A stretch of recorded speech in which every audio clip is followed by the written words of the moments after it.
Estimados estudiantes, vamos a dar inicio con el tema de compuestos orgánicos con azufre y oxígeno del curso de Fundamentos de Química Biológica. En esta presentación vamos a estudiar los compuestos orgánicos que contienen átomos de oxígeno y azufre. Muchas de estas moléculas se obtienen habitualmente de fuentes naturales y se usan tanto en la industria como en nuestros hogares. Entre ellos están los alcoholes, tioles, éteres, aldehídos y cetonas. Empezando con los alcoholes, estas moléculas se caracterizan porque el átomo de oxígeno forma parte del grupo hidroxilo que se une a un átomo de carbono, como se puede observar en la primera figura. Cuando está enlazado a un benceno, se conoce con el nombre de fenol. Los alcoholes se clasifican en función del número de sustituyentes hidrocarbonados unidos al átomo de carbono que contiene el grupo hidroxilo. Un alcohol primario tiene un sustituyente unido al átomo de carbono conectado al hidroxilo, como es en este caso. Un alcohol secundario tiene dos sustituyentes unidos al carbono enlazado al grupo hidroxilo. Un alcohol terciario, por su parte, tiene tres sustituyentes, como podemos ver en esta figura, unidos al carbono enlazado al grupo hidroxilo. Veamos el siguiente ejercicio que se nos plantea. Nos piden identificar los alcoholes como primarios, secundarios o terciarios. En el primer caso, podemos observar que el carbono unido al grupo hidroxilo está enlazado a dos carbonos más. Por lo tanto, este compuesto es un alcohol secundario. En el segundo caso, el grupo hidroxilo está enlazado a un carbono que está enlazado a un único carbono. Por lo tanto, es un alcohol primario. En el tercer caso, podemos ver cómo el grupo hidroxilo está enlazado a un carbono enlazado a tres sustituyentes alquilos. Por lo tanto, ese es un alcohol terciario. En capítulos anteriores vimos que la adición de agua a alquenos daba lugar a la formación de alcoholes. En la reacción inversa, los alcoholes pueden perder una molécula de agua cuando se calientan en presencia de un catalizador ácido, como el ácido sulfúrico. Durante la deshidratación de un alcohol se elimina un grupo H y un grupo OH de átomos de carbono adyacentes del mismo alcohol. Se libera una molécula de agua y se forma un doble enlace entre los carbonos implicados, es decir, se forma un alqueno. En estas reacciones podemos ver cómo se da la eliminación de estos grupos para formar agua y el alqueno respectivo. En el caso de las reacciones de oxidación y reducción de los alcoholes, es importante considerar que en química orgánica se produce una reacción de oxidación cuando aumenta el número de enlaces carbono-oxígeno, y en las reacciones de reducción los productos siempre tienen menos enlaces entre átomos de carbono y oxígeno. De esta manera, un alcano pasa a un alcohol primario, luego a un aldehído con un doble enlace entre el carbono y el oxígeno, y por último a un ácido carboxílico con tres enlaces con oxígeno. En la misma figura se pueden ver las reacciones inversas de reducción. Como les comenté, primero se pasa a un alcohol primario con un solo enlace, después a un aldehído con dos enlaces y después a un ácido carboxílico con tres enlaces. La oxidación de un alcohol primario propicia la formación de un aldehído que contiene un doble enlace entre los átomos de carbono y oxígeno, como podemos observar. La oxidación implica la eliminación de dos hidrógenos, uno del grupo OH y otro del carbono unido al mismo.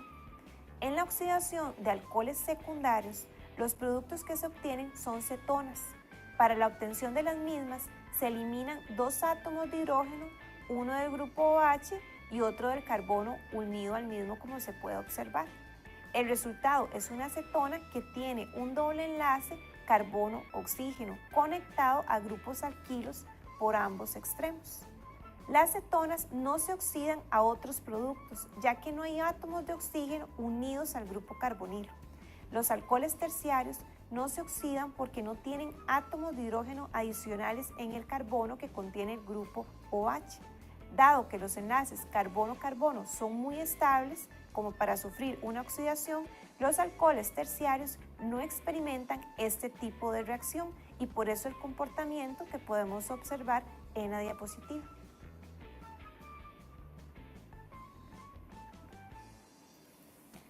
Los tioles son compuestos orgánicos sulfurados muy similares a los alcoholes, con la diferencia de que contienen el grupo tiol en lugar del hidroxilo, como podemos observar en la figura.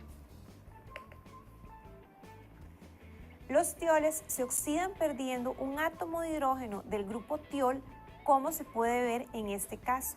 El producto de esa oxidación se conoce como disulfuro o puente disulfuro, debido a que se enlazan dos azufres oxidados.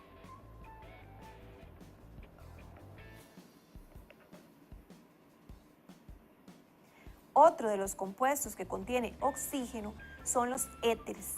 Un éter contiene un átomo de oxígeno unido por dos enlaces sencillos a dos cadenas hidrocarbonadas, que pueden ser alquílicas o aromáticas. Los éteres tienen una estructura angular similar a la del agua o a la de los alcoholes, con la peculiaridad de que ambos átomos de hidrógeno son reemplazados, como dijimos, por grupos alquilo, como se puede observar en el caso de las moléculas de la diapositiva. La elevada electronegatividad del oxígeno hace que los alcoholes tengan mayores puntos de ebullición y mayor solubilidad en agua que sus análogos hidrocarbonados, por ejemplo los alcanos, debido a la formación de puentes de hidrógeno entre ellos mismos y el agua. Sin embargo, la solubilidad disminuye conforme aumenta el tamaño de la cadena alifática por la presencia de otras interacciones. Los éteres, por otro lado, se comportan de manera muy similar a los alcoholes, con la diferencia de que en estas moléculas no se pueden formar puentes de hidrógeno con ellas mismas, pero sí con las moléculas de agua, como se puede observar en la figura. Al igual que en el caso de los alcoholes, la cadena alquílica disminuye la solubilidad de estas moléculas. De manera general, cuando comparamos los alcoholes, éteres y alcanos de similar peso molecular y similar largo de la cadena hidrocarbonada, podemos decir que los alcoholes son más solubles en agua y tienen puntos de ebullición mayores que los éteres y alcanos respectivos.